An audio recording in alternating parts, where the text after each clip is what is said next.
Mendengar kabar Putin kembali mencekik Eropa dengan mematikan gas Nord Stream 1 dengan alasan klasik, seperti pada bulan Juli kemarin yaitu perbaikan dan pemeliharaan, maka Eropa Barat panik. Gas Rusia yang digunakan negara Eropa Barat sejumlah 55%-nya yang terbanyak adalah untuk pembangkit listrik. Maka bayangan musim dingin yang ekstrim bakal terjadi, mengingatkan anomali alam yang luar biasa aneh di mana saat ini musim panasnya kelewat panas sehingga banyak di Eropa korban heat stroke dan sebentar lagi masuk musim dingin yang diperkirakan akan sangat dingin. Menghangat ruangan di musim dingin akan berkurang 50%-nya dan akan membuat Eropa Barat kedinginan. Rakyat Eropa Barat pasti marah pada pemerintahnya dan itulah yang diharapkan oleh Putin. Eropa Barat dan NATO berhenti membantu Ukraina dan membuka sanksi ekonomi mereka. Eropa yang sedang diterjang hawa panas kemarin merusak banyak sekali tanaman pangan Eropa. Hawa panas yang juga menerjang Amerika Latin, Kanada, Amerika Serikat ini menurunkan jumlah produksi pangan hingga 20% karena rusak kekeringan.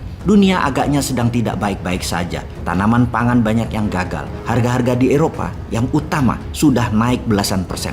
Ekonomi melambat dan Rusia cekik Eropa dengan gas Nord Stream 1 dimatikan. Ini kode keras Putin. Stop bantu Ukraina atau Eropa akan kedinginan. Pemerintah Inggris tahun 2023 sudah memprediksi ekonomi Inggris akan resesi dan inflasi tetap double digit. Negara Eropa Barat pun juga menganalisa yang sama bahwa Eropa akan mengalami resesi di tahun 2023. Memang tahun 2023 masih beberapa bulan lagi, namun dunia bisnis, dunia ekonomi, dunia keuangan sedang putar otak bagaimana mengantisipasi langkanya minyak bumi dan gas serta tingginya harga BBM. Perang di Ukraina tidak akan selesai cepat kecuali Eropa Barat berhenti membantu Ukraina dan Ukraina memberikan 20% wilayah Ukraina yang telah diduduki Rusia sekarang. Agaknya Eropa Barat akan terus membantu Ukraina walau rakyatnya kedinginan. Amerika akan terus memproduksi alat perang walaupun resesi dan inflasi tinggi di dalam negeri Amerika. Agaknya menjadi kepastian bahwa rakyat Eropa bersiap kedinginan karena Putin memangkas gas hingga 50% dari keadaan normal. Ini kacau dunia sesungguhnya dan sebentar lagi akan sampai ke Indonesia. Ibarat virus COVID yang menjalar ke seluruh dunia, maka resesi dunia diawali oleh negara-negara besar Eropa sudah berimbas ke Afrika dan Amerika Latin. Sebentar lagi menjalar ke Asia, Asia Tenggara, dan pasti ke Indonesia. Lesson learned untuk Indonesia yang hingga saat ini Indonesia belum bisa menjadi negara berdaulat karena Indonesia belum bisa independen energi.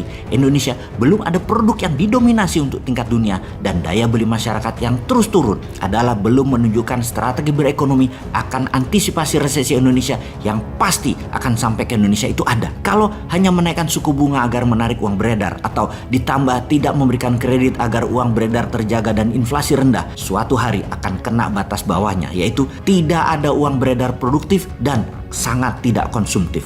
Kapan hal ini terjadi? Kalau dari perhitungan sederhana di tahun 2023 akhir alias 1 tahun dari sekarang. Jadi bisa dimengerti mengapa pilihan utamanya adalah dengan memperpanjang masa jabatan atau 3 periode akan dilaksanakan. Karena tidak ada uang untuk biaya kampanye, tidak ada uang untuk biaya KPU. Resesi yang berat menimpa Indonesia hingga mending diperpanjang 3 tahun karena negara dalam keadaan darurat. Rakyat bawah mending dapat BLT bantuan tunai. Adem deh rakyat di bawah. Bener loh, sampai saat ini Bosman masih konsisten mengatakan sampai jumpa di tahun 2027 karena sangat percaya akan pilihan raya di tahun 2024 tidak terselenggara karena sampai saat ini kita bertanya, anggaran yang diminta KPU sudah diturunkankah? 2027 masih 5 tahun lagi, maka jangan habiskan tenaga Anda untuk politik.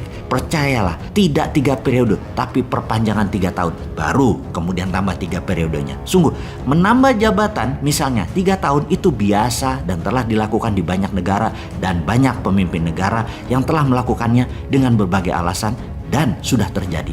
Dalam 50 tahun belakangan ini ada lebih dari 20 negara pernah melakukannya. Memang ide perpanjangan 3 tahun ini belum didukung Partai Merah. Dianggap masih wacana, tapi sudah ada di mana-mana penggeraknya. Projo dan mereka-mereka di belakang gerakan perpanjangan ini dari desa ke desa sudah lama membangun wacana, membangun narasi sambil menunggu momentum. Partai Merah saat ini paling pede akan calonnya dan kekuatan 20% lebih elektabilitas keterpilihan partainya dari lembaga survei membuat wacana 3 periode dan 3 tahun perpanjangan masih ditentang keras oleh Partai Merah. Namun, sisi pendukung pejabat saat ini juga pede pasti akan dapat dukungan KIB, Golkar, PAN, dan P3. Tinggal digabung Gerindra dan PKB, dapat kekuatan cukup besar dengan porsi PDP sendirian. Di partai ketiga, Nasdem, Demokrat, PKS bakal satu gerbong. Kalau seperti ini formasinya, jangan-jangan mending PDP gabung ke KIB dengan Gerindra PKB. 3 periode disetujui, lalu mainkan di tahun 2024. Mendadak pasti ada uang buat pemilu, kemudian calonnya Pak Jokowi dan Mbak Puan. Ini menarik dan pasti jadi. Amin. Dukung. Aduh.